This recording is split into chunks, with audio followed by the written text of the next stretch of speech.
Oiê, quantas vezes a gente arruma encrenca para nossa vida por causa de um desejo, de um sonho, de uma expectativa que a gente cria, que dá um trabalho para nós, para quem nos cerca e dependendo do problema, o resto da descendência. Eita ferro, não é verdade? Quero compartilhar com vocês hoje a história de Agar. A Bíblia vem nos dizer que Sara já era avançada em idade, não podia ter filhos, era estéril. Mas o sonho daquela mulher era ser mãe.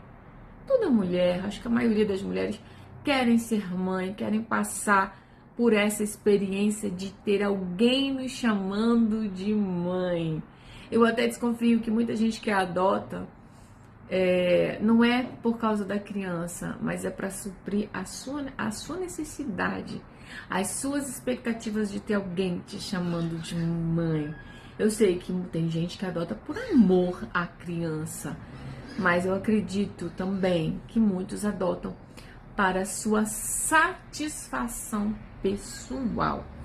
Eu já conheci até uma senhora que morou no meu prédio, que ela tinha um adotado e o outro do coração, como ela chamava. E uma vez ela disse que ela gostava mais do adotado do que do filho dela. E eu até brinquei, eu até falei assim, olha, ele deve ser muito parecido com você, porque para você dizer isso, é porque ele é muito parecido com você, e aí o efeito espelho faz com que reflita o que você não gosta, você vê nele, mas isso também está em você.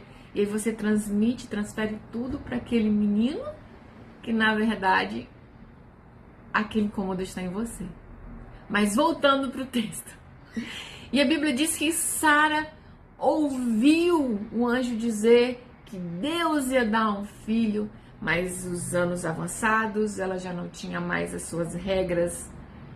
E ela pensou, Deus disse que ia dar um filho, Deus disse que ia dar uma descendência, mas eu não tenho condição de ser um instrumento para que aconteça esse milagre.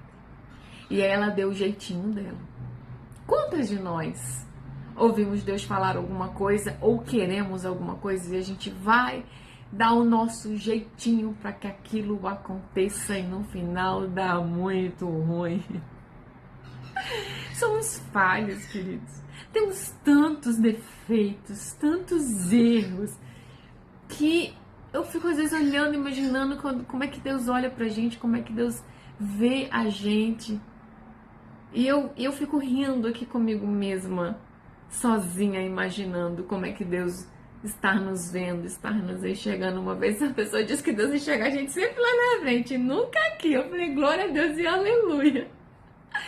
Mas Deus é bom. E ela viu Agar, sua serva. E eu imagino que no coração daquela mulher ela pensou, ela é minha serva, ela é minha escrava, eu posso fazer com ela o que eu quiser. Então eu vou deixar ela gerar um filho do meu marido, mas ele vai ser criado por mim, ele vai me chamar de mãe e não a ela. Com certeza foi isso que ela pensou. Vou tomar o filho dela. Mas ela se esqueceu que Abraão era um homem justo. Um homem que tinha fé. Um homem que tem fé, automaticamente ele vai ter atos de justiça. Porque a fé produz isso em nós. É tão interessante quando a gente olha para a Bíblia, a gente vê até no livro de Provérbios dizendo que um homem justo honra os seus animais. Então, se uma pessoa é justa, ela é decente, ela nunca vai se tratar um animal. Está escrito na palavra de Deus. Olha que tremendo. Olha que bênção é a palavra. Então, se Abraão conseguiu chamar a atenção de Deus para ele, fazendo com que Deus chamasse Abraão de amigo, ele não tinha como ser uma pessoa má, indecente, perversa. Não tinha como, porque as coisas não combinam. Tem características que geram em nós situações específicas que não tem para onde correr. Então, se você realmente é uma pessoa justa, você vai ter atos de justiça. Então, Abraão não ia deixar uma mulher grávida dele ser tratada como uma escrava, ser tratada como uma serva. E a Bíblia é muito clara. E quando essa mulher engravidou, tudo mudou. Ela passou a se deitar no lugar melhor, ela passou a comer uma comida melhor, ela passou a ter regalias que como escrava, como serva, ela não tinha. Ela não tinha. E isso é tremendo. E aí o que aconteceu? No coração de Sara começou a despeita no coração de Sara. E a Bíblia diz que quando aquela criança nasceu, é óbvio que ela ia ter a atenção de Abraão, é óbvio que Abraão ia cuidar dela com zelo, porque era mãe do seu filho, ele era justo. E Sara começou a ficar indignada, porque ela queria que aquele menino a chamasse de mãe.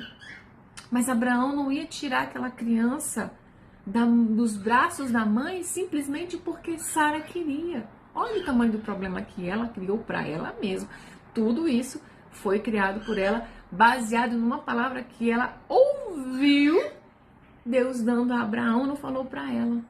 Mas sabe o que eu acho mais tremendo de tudo isso? É que você não vai ver o anjo aparecendo para Sara e conversando com Sara. Não tem. Por quê? Porque Sara criou o problema. Mas você vai ver sim, o anjo aparecendo para Agar. Quando Agar não estava aguentando dos maus tratos de Sara, ela fugiu. A minha calopsita querendo falar também, bonitinho. E Deus é bom para nós. Agar fugiu por causa dos maus tratos de Sara. Mas o anjo aparece para ela e fala: volta, obedeça a sua senhora, seja boazinha. O anjo até diz o nome da criança. E Agar volta. Tenta ser boazinha. Mas o ciúme no coração de Sara estava corrompendo aquela mulher de um jeito que não permitia que ela tratasse Agar bem. E a Bíblia vem dizer que a criança nasceu. Ela continuou com mais ciúmes, porque o que ela queria, ela não ia ter. Realmente ela não ia ter. Abraão não ia deixar. Até que Deus também viu com a aflição do coração de Sara. E chegou o tempo da promessa. E ela engravidou e teve Isaac. Só que o filho feito de forma ilegal, vamos dizer assim, que não é bem legal, mas não é o filho da aliança, era malvado, era perverso com o filho da aliança. Então não tinha como os dois ficarem juntos, conviverem juntos, porque o mais velho com certeza ia maltratar o mais novo. E Deus tinha a aliança para quem? Para o filho de Abraão com Sara, porque era o filho da aliança. Ele era o filho da promessa.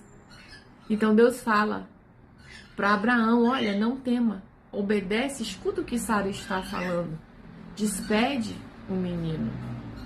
Mas Deus jamais ia deixar o menino ao léu, abandonado à sua própria sorte, porque ele também era descendência de Abraão. Mas não era o filho da promessa, não era o filho da aliança. Mas nem por isso ele estava desprovido da bênção de Deus. Ei, eu não sei qual é a tua origem, de onde você veio, quem são os teus pais, mas eu quero te dizer que existe promessa de Deus para você sim. Não há problema que você está vivendo, não há situação que você está passando que Deus não possa te ajudar, que Deus não possa te dar uma direção para que você se livre, se transforme, se cure dessa situação.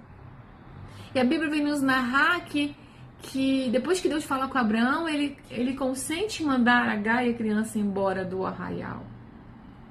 E Agar fica desesperada: vou morrer aqui com essa criança. Mas, né, a criança rica, descendente de um homem rico, importante no meio, que ouvia a voz de Deus. E novamente um anjo apareceu para Agar.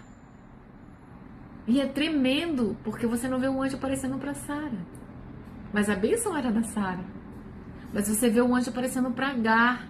Por quê? Porque ela simplesmente obedeceu um comando da sua senhora. Claro que depois que ela se viu ali, né, empoderada, grávida do herdeiro, ela botou as garrinhas de fora, vamos dizer assim, né? Mas mesmo assim, o Senhor não deixou a Agar abandonar da própria sorte. E isso é tão tremendo, queridos, que ao longo da narrativa da Bíblia, você vai ver várias histórias e passagens do povo descendente de Ismael cruzando o caminho com o povo descendente da aliança. Ou você não lembra que quando jogaram José na cova, Rúben falou para vender ele por uma caravana que estava passando. Era uma caravana de ismaelitas, ou seja, descendentes de Ismael. Olha só, olha que tremendo. Então nada, aleluia, fico até emocionada. Nada, queridos, é dispensável. O Senhor, Ele ajuda você a passar pelas suas fases, a passar por os caminhos que você tem que passar para que você cresça, amadureça, para que você consiga dar frutos e frutos que permaneçam. Quais são esses frutos que permanecem? São frutos de justiça. O Senhor não está preocupado com a tua desenvoltura, se tu sabe pregar, se tu não sabe pregar. Mas o Senhor se importa com o que você está vivendo, com o que você está passando. Então, nessa manhã eu falo para você com todo o meu coração, se volte para o Senhor. Se você estava numa igreja autoritária, se você estava numa igreja que o líder queria mandar em tudo na sua vida e você saiu e hoje você não quer saber de igreja, por favor, em nome de Jesus, volte para o Senhor. Procure uma outra congregação, que você se adapte. Se você não quer ninguém se meter na sua vida, vá para uma igreja grande. Vá para uma igreja grande. Que o pastor nem sabe o nome das pessoas que estão ali. Não tem como ele saber, coitado, também. Mas se volte para o Senhor. Está tendo problema com seus filhos? Entra no teu quarto, fecha a porta, vai orar. O teu pai que está em secreto vai te ouvir. Não sai contando o teu problema para as outras pessoas que não podem resolver. Quem não pode resolver, queridos, não precisa saber do que você está passando. Uma coisa que eu aprendi com o Senhor é que quem não pode resolver teu problema não precisa saber. E se você também não consegue resolver o problema da outra pessoa, você também não precisa saber. Porque você vai ter a tendência a contar com o outro. Você vai ter a tendência a ficar pensando naquilo, como você poderia fazer, o que você poderia fazer. Não pode.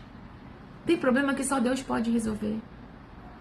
Estamos passando por um tempo que muitos falam de amizade. Mas você tem que ver que amizade você quer. Que grupo você quer estar inserido. Eu tenho visto tantas coisas erradas ultimamente que sim esfria a fé. Que sim esfria o coração. Que sim faz com que você não queira estar perto. Mas eu coloquei no meu coração. Uma coisa eu coloquei no meu coração. Deus não é igreja. Deus não é pessoas. E sim, as trevas vai usar pessoas para te machucar, para te ferir. Mas você também não pode ficar com raiva dessas pessoas. Porque o nosso inimigo não é carne e sangue, mas sim principados e potestades nas regiões celestiais. E quando você fica magoado com alguém, se você ainda não é uma pessoa sarada, você quer que a pessoa se dane. Isso não é um comportamento diferente. A gente não pode ter duas medidas, duas palavras. Água doce e água amarga. Palavras de bênção e palavras de maldição. O Senhor tem me ensinado ultimamente o valor do silêncio. Eu sou uma pessoa que fala muito. Chegou alguém perto de mim, eu tô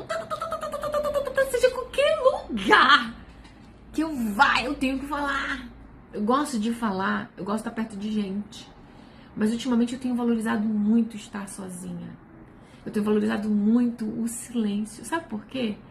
Quando você fica em silêncio, você consegue pensar melhor. Quando você fica em silêncio em uma determinada situação, você observa melhor. E é tão interessante observar as pessoas que estão ao nosso redor e você começa a observar realmente. Quem fala bem e tem bons pensamentos. E quem fala bem, mas tem maus pensamentos a seu respeito. E aí você começa a se blindar as suas emoções, porque se tem um conselho que a Bíblia nos dá, é diz: guarda o teu coração. Guarda o teu coração, porque dele procedem as saídas da vida.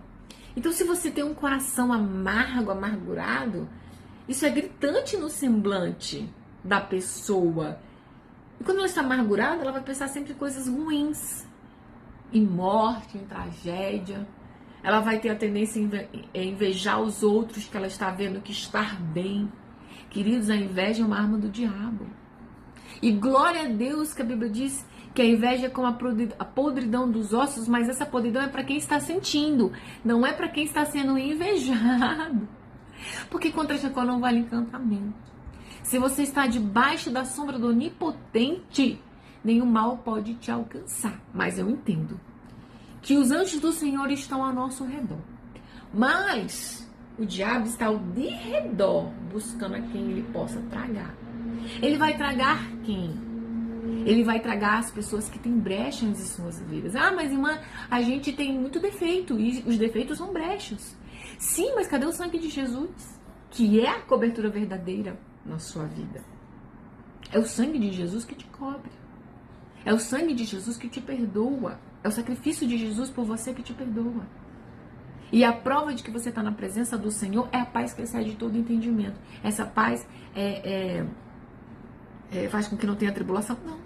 Faz com que você passe por tribulação? Então, glória a Deus. E eu posso dizer isso, queridos. Eu passei um tempo atrás por uma situação da enfermidade que foi que fez eu vir para Jesus. Ela deu uma piorada no passado. E eu fiquei 50 dias internada. Passei muitas coisas ruins ali dentro. Mas em todo o tempo, onde eu estava, eu falava que Deus é bom. Eu estava com um dreno nas minhas costelas. Mas eu dizia que Deus é bom. A gente que olhava pra mim e dizia: tadinha, né? Tão bonita, tão nova. Vai morrer. Ele não vou não. Porque Deus é bom. E Ele sustentou. Porque Ele é bom. E em todo tempo eu digo que Deus é bom porque Ele é bom. E as pessoas que te cercam, elas vão ter a tendência a te ferir. Mas Deus é bom, não foi Ele que te feriu. Mas Ele usa o mal para o dia mal. E infelizmente precisamos, né, de situações para amadurecermos. Ou simplesmente para a gente ver que já amadurecemos. Eu te peço, curte esse vídeo, compartilha, deixa um comentário se tocou o teu coração de alguma forma. Se você não gostou, deixa quieto. Porque Deus é bom. Mas se você gostou, mande para mais alguém que possa falar o coração dele.